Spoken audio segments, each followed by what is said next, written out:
Maqaa Abbaa kan Ilmaa kan Hafuura Qulqulluu Waaqa tokkoon ni amanna ameen. Siif akka taatu siif hin eeyyamamne. Waaqayyoon kan jaalattan Waaqayyo isiniin kan jaalatu. Hordoftoonni chaanaalii keenyaa hundumti keessan akkam jirtu, akkam yoo nageessanii, akkamiin turtanii. Guyyaa har'aan kan nu ga'e Waaqni keenya galanni ulfinni isaaf haa ta'u. Giiftii keenya qulqulleetti Dibroo Maariyaam galanni isheef haa ta'u. Ergamoonni qulqulloonni wareegamtoonni Waaqayyoo galanni akkuma aangoo fi aaboo isaaniitiif haa ta'u. Akka fedhaa fi jaalala Waaqayyootti barnoonni keenya guyyaa har'aa waliitiin ilaallu siif akka taatu hin eeyyamamne jedha. Siif akka taatu hin eeyyamamne. Hunda dursaa bagaa bara 2015 qulqullicha Luqaas irraati gara bara 2016 bara qulqullicha Yohaannisitti nagaan isin ceesisee baga geessan baga wajjumaanuu geenye. Jiini galee yookiin immoo barri jijjiiramee guyyaa lammaffaa waggaa waggaatiin fulbaana 2 kan kabajnu ayyaana qulqullicha Yohaannis waggaatiin kabajamuun baga geessan baga wajjumaanuu geenye. Jiini seenee yookiin immoo bara isa jalqabaa, waggaa isa jalqabaa, ji'a isa jalqabaa, torbee isa jalqabaa akkuma eegalleetiin guyyaa lammaffaa irratti kan kabajamu ayyaana qulqullicha Yohaannis Cuuphaa. Mormi itti citee ayyaanni kan itti kabajame lubbuun ba'uudhaan gammachuun foonii kan itti argame wangeela qulqullicha Maatiyos boqonnaa 14-13 qulqullicha Maariqos boqonnaa 6 lakkoofsa 17 qulqullicha Maariqos boqonnaa 6 9 qulqullicha Maariqos boqonnaa 6 22 fi wangeela qulqullicha Luqaas 3:19 gubbaa irratti seenaa baay'ee garaa nama nyaatuu fi seenaa baay'ee cabsaa ta'e asirratti kan agarru. Mee isa wangeela qulqullicha Maatiyos boqonnaa 14-13 irratti jiru warreen dursee isinitti hime kun hundi isaanii seenaa wal fakkaataa waan qabuudhaaf wangeela Maatiyos boqonnaa 14 lakkoofsuma 1 kaasnee waliitiin ilaalla. Innis bara sana kutaa biyya arfaffaa kan ta'e Heroodis seenaa Iyyesuusiitiin dhaga'ee jedha. Warreen kaanis qabee warreen kaan keessaa immoo qulqullichi Yohaannis Cuuphaan turee jedha.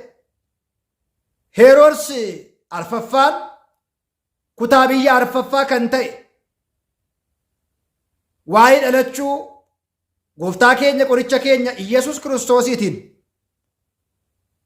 ni dhaga'e jedha. Isaan keessaa immoo qulqullichi Yohaannisis kan jirudha jedha. Innis du'aatii ka'eera.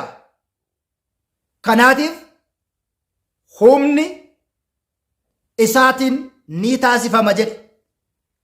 Heroodis obboleessa isaa Filiiphoosiin Heroodis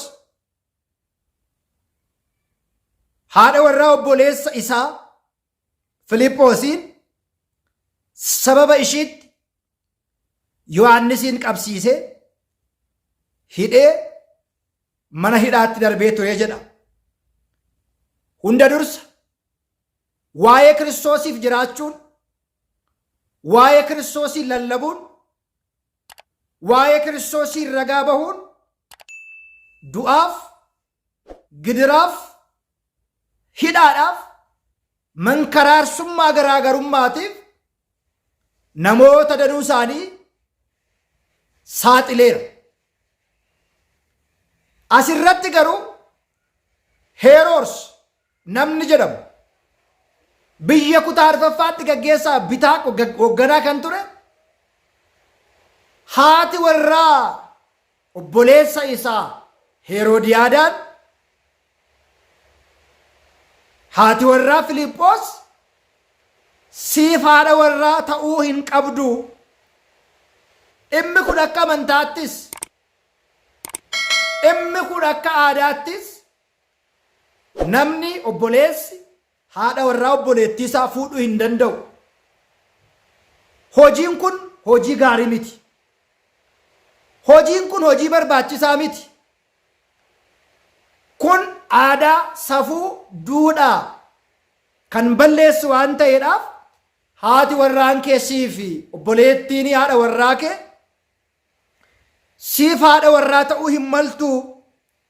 Sababa jedhee qulqullichi Yohaannis cuuphaan balaaleffateef Yohaannisiin qabanii mana hidhaatti darbanii turanii jedha. Maatiiwwan Waaqayyoo waa'ee dhugaatiif ragaa ba'uun gatii nama kaffalchiisa. Nama ajjeesisuu danda'a, nama hiisisuu danda'a, lafee namaa cabsiisuu danda'a, dhiiga namaa lolaasisuu danda'a. Heroos yakka inni hojjete, badii inni raawwate kanaatiif kun sirrii akka hin taane qulqullichi Yohaannis balaaleffatee jedha. Yohaannis isheen siif ta'uu hin maltu haadha warraa obboleettii keetii, obboleessa keetii waan taateedhaaf siif akka taatuufis hin eeyyamamne jedhee dubbatee waan tureedhaaf isa ajjeesuudhaaf fedhee osoo jiruu ummannis akka raajiitti hizbim እንደ ነቢይ ስለሚቆጥሩት ni sodaatanii jedha. Haa ta'u malee garuu Heroos guyyaa dhaloota isaa guyyaa inni itti kabajutti intala Heroodiyaadaa gidduu isaaniitti sirbitee jedha. Heroosiin waan gammachiisteef, Heroos sirbashiitti waan gammadeef intalli Heroodiyaadaa ilaalaa qiimii yookiin immoo haaloo Heroos qabee Yohaannis hin hiiseef Heroodiyaadaan haadha warraa obboleessa kee waan taateef, Filiiphoos waan taateef sitti heerumuun qabdu, fuudhuun qabdu jedhee waan balaaleffateef ajjeesuudhaaf sababa barbaadanii haala mijeessanii Yohaannis hidhanii mana hidhaatti gatanii turanii jedha. Garuu akka hin balaaleffanneef, garuu akka hin ajjeesneef uummanni akka raajitti Yohaannisiin waan lakkaa'aniif garuu ajjeesuu sodaate jedha. Maarreegaa Heroos guyyaa ayyaana kabaja dhaloota isaa guyyaa inni kabajutti intalli Heroodiyaadaa immoo Heroos fuulduratti sirbite, mootichas gammachiistee jedha.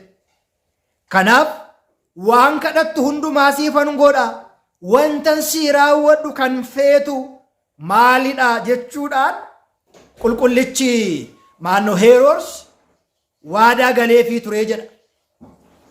Waadaa galeefii ture. Yeroo kana isheenis haadha ishiitiin mari'atte, ilaalaa, haadha ishiitiin mari'atte morma qulqullicha Yohaannis cuuphaa waciitii kana keessa godhiitii naaf laadhu. Ayyaana dhalootaa dhiigaan kabajamu, ayyaana dhalootaa lubbuu baasanii kabajan. Mootonni turan akkas turan, ilaalaa, lubbuu baasanii ofii isaanii bashannanu. Kiristaanota rakkoo gidiraa keessa kaa'anii lafatti bineensi garaagaraa hidhamutti kiristaanota darbatanii basagannat yookiin immoo waltajjii irra taa'anii isaan gammadaa turan. Innis haati gochaa badaa hojii fokkisaa kana hojjetturra darbee intala ishee immoo lubbuun namaa akka badu, mormi Yohaannis akka itti citu kara lamaatiin yakka lama, badii lama, cubbuu lama raawwatteetti ilaala. Inni jalqabaan abbaa warraa haadha warraa obboleessa ishii taateetti. Inni lammaffaan sababa ishiitti immoo mormi Yohaannis Cuuphaan akka muramu goosisteetti. Mootichis ni gadde. Haa ta'u malee garuu waa'ee kakuu yookiin immoo waa'ee waadaa isheetiif ishee wajjin taa'ee warra jedhaniif namoota hundumaa akka kennan ajajeeraa jedha. Kanatti aansuudhaan wanti kun wanta hin danda'amne yoo ta'u iyyuu uummannis akka raajiitti waan isa lakkaa'uuf qulqullicha Yohaannis Cuuphaa mana hidhaatii baasanii guyyaa har'aa kana wareegamummaatiin akka inni darbu morma Yohaannisiin mana hidhaatii baasanii erga muraniitiin booda intala Heroodiyaadaatti morma Yohaannisiin laataniiru jedha. Ayyaana kana irratti ayyaana kabajamu irratti lubbuutti gabbaranii balleessaa tokko malee mana hidhaatii baasanii Yohaannisiin morma isaa guyyaa itti muran, guyyaa inni itti wareegamummaatiin darbe. Kanatti aansuudhaan Yohaannis mormi isaa yoo muramu iyyuu waa'ee Kiristoosin akka hin lallabne yoo taasifamu iyyuu mormi Yohaannis waggaa 15 addunyaa kana naannoftee wangeela mootummaa Waaqayyoo mootummaan Waaqayyoo dhiyaatteetti gaabbii galaa isa jedhu namoota karaa jireenyaatti kan fidu namoota jireenya bara baraa kan argisiisu lallaba isaa sana waggaa 15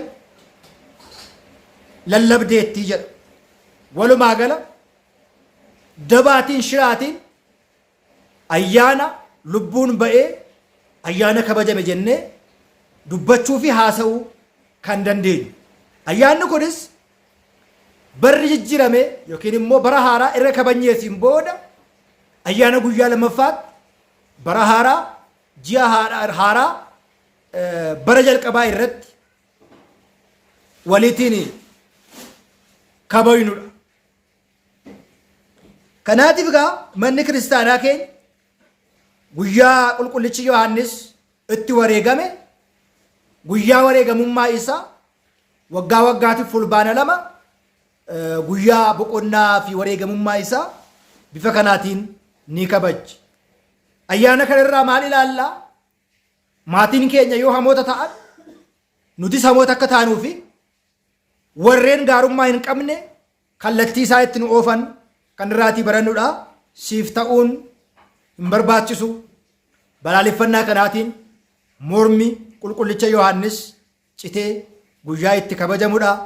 Eebbisaa, barakannisaa, sugni isaa hunda keenya walitti haa ta'u.